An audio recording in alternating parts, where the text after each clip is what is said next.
Assalamualaikum warahmatullahi wabarakatuh. Selamat siang. Bertemu lagi dengan kita, saya Mila Agustin dan Kekedanin Eka. Kami di sini akan membahas tentang dinamika dakwah berbasis pesantren di era Orde Baru. Di presentasi kita kali ini kita akan membahas 3 hal tentunya tentang dinamika dakwah, juga berbasis pesantren di era Orde Baru. Ada 3 poin yang akan kita bahas nantinya, yaitu tentang lahirnya Orde Baru, pengaruh Orde Baru, dan hal-hal apa saja yang dihadapi pesantren dalam pemerintahan Orde Baru. Oke, langsung saja ke slide selanjutnya.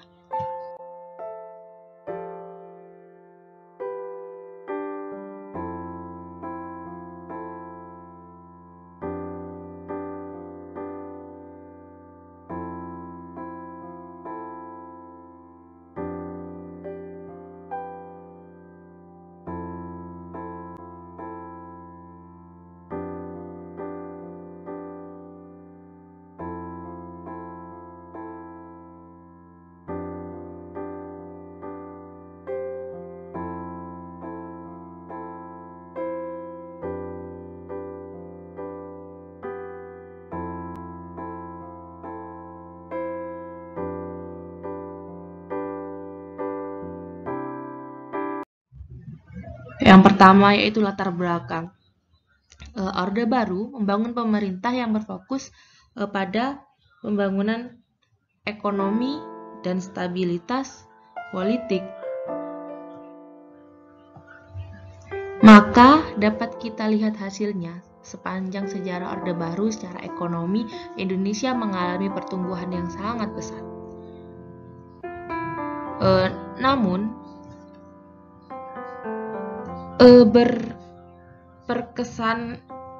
keperkasaan tersebut sebenarnya terus dikikis oleh krisis politik dan ekonomi yang berujung pada runtuhnya Orde Baru.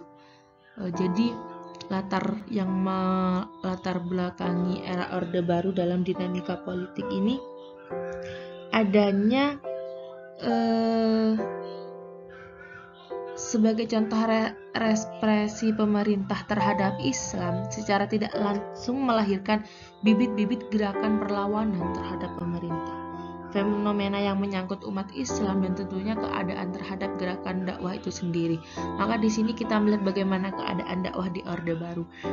Perlu teman-teman ketahui bahwa pada era Orde Baru ada beberapa gerakan perlawanan dari umat Islam sendiri.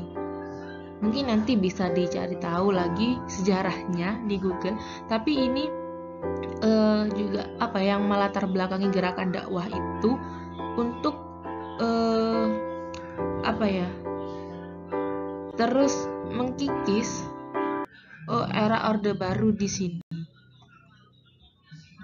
Oke, lanjut ke pembahasan yang pertama. Tadi kita sudah membahas tentang latar belakang tentang dinamika dakwah berbasis pesantren di era Orde Baru ini. Dan yang selanjutnya yaitu ke pembahasan yang pertama, latar belakang lahirnya Orde Baru ini dipengaruhi oleh terjadinya sejumlah peristiwa bersejarah dalam Indonesia. Di antaranya yang pertama yaitu terjadinya peristiwa G30 SPKI. Sudah teman-teman ketahui, peristiwa ini G30 SPKI atau Gerakan 30 September PKI merupakan sebuah gerakan yang diprakarsai oleh Partai Komunis Indonesia.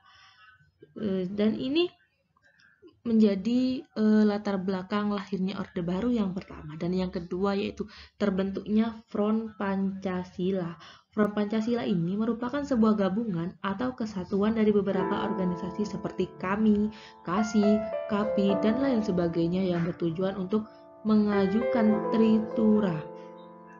Tritura itu adalah 3 tuntutan rakyat. Yang ada pun isinya Tritura itu yang pertama yaitu tentang pembubaran PKI beserta organisasi masanya. Yang kedua pembersihan kabinet Dwikora. Yang ketiga penurunan harga barang-barang itu adalah isi Tritura. Yang selanjutnya yang melatar belakangi lahirnya Orde Baru yang ketiga yaitu melemahnya wibawa Soekarno.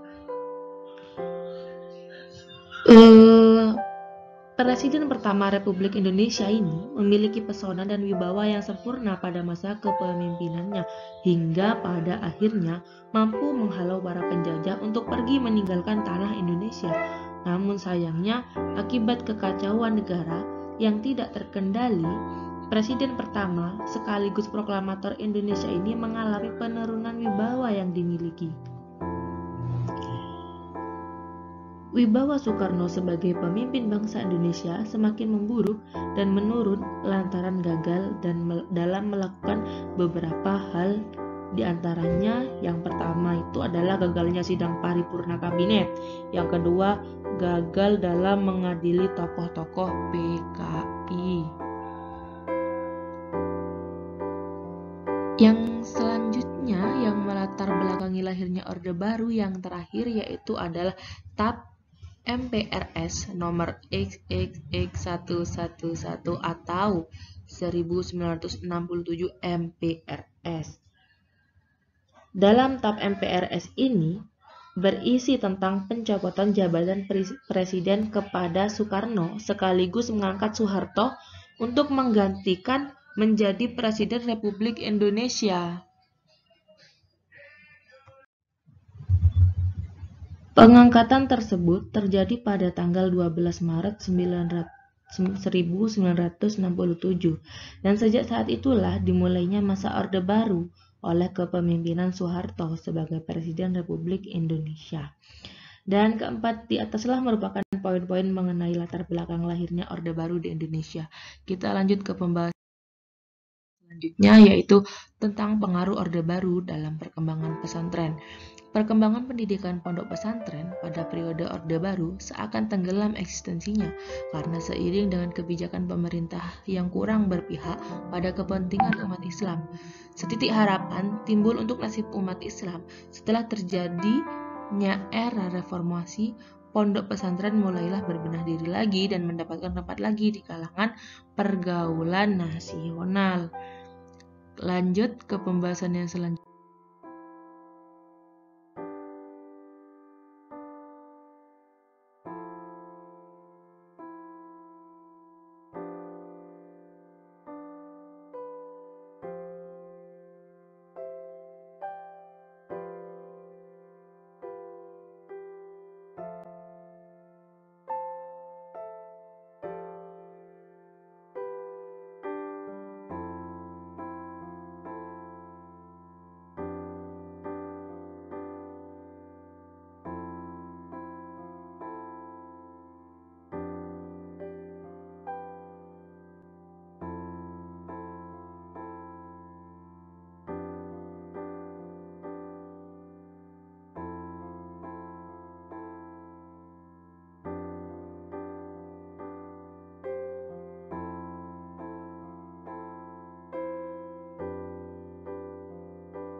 Atau ke pembahasan yang terakhir yaitu tentang hal-hal yang dihadapi pesantren dalam pemerintahan Orde Baru. Di awal pemerintahan Orde Baru telah melahirkan kebijakan yang merugikan pendidikan Islam dengan diterbitkannya keputusan Presiden nomor 34 tahun 1972. Isi Kepres itu menggariskan pembagian tugas dan tanggung jawab terhadap pembinaan pendidikan dan latihan secara menyeluruh kepada 3 lembaga kementerian, yaitu yang pertama Kementerian Pendidikan dan Kebudayaan bertanggung jawab atas penyelenggaraan dan pembinaan pendidikan umum, latihan, keahlian, dan kejuruan. Kementerian Tenaga Kerja bertugas dan bertanggung jawab atas latihan, keahlian, dan kejuruan, bukan pegawai negeri serta lembaga administrasi negara. Bertugas dan bertanggung jawab atas pendidikan dan latihan khusus pegawai negeri.